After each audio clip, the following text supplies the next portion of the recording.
இந்த போட்டோல வருது பாத்தீங்களா ஒரு சின்ன பொண்ணு. இந்த பொண்ணு பேரு சீத்தல்ங்க.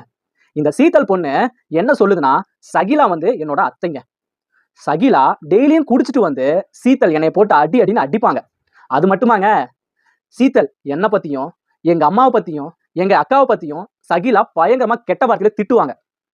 நான் ஒரு சின்ன பொண்ணா இருக்கும்போது சகிலா பேசுறதெல்லாம் சகிச்சுக்கிட்டு இருந்தேன். நான் கொஞ்சம் பெரிய பொண்ணா ஆனதுக்கு அப்புறம், சகிலா அத்தை, எங்க குடும்பத்தை பத்தி நீங்க பேசுறது ரொம்ப தப்பு. இதெல்லாம் நிறுத்திக்கோங்க. என் மேல கை வைக்காதீங்க அப்படின்னு சீத்தல் நானு சகிலா கிட்ட நிறைய டைம் வார்னிங் கொடுத்தேன். ஆனா சகிலா கேட்கவே இல்லை. அப்போ சீத்தல் நான் என்ன பண்ணுவேன், சகிலா விட்டுட்டு என்ன பெத்த எங்க அப்பா அம்மா வீட்டுக்கே போயிட்டேன். அப்போ சகிலா எனக்கு ஃபோன் பண்றாங்க. சீத்தல், நான் பண்ணது தப்பு தான், மறுபடியும் என் வீட்டுக்கே வந்துரு அப்படின்னு இந்த சின்ன பொண்ணை சகிலா மறுபடியும் சகிலா வீட்டுக்கு கூப்பிடுறாங்க. அப்போ சகிலா வீட்டுல யார் யார் இருக்காங்கன்னா, சகிலாவும் சகிலாவோட அட்வொகேட் லாயர் சௌந்தர்யாவும் இருக்காங்க. சரி, சகிலா கூப்பிட்டதை நம்பி இந்த சின்ன பொண்ணு, என்னதான் இருந்தாலும் நம்ம வளர்த்த வீடு இல்லையா, இவ்வளவு நாள் சாப்பாடு போட்ட நம்ம சகிலாத்தை தானே கூப்பிடுறாங்க.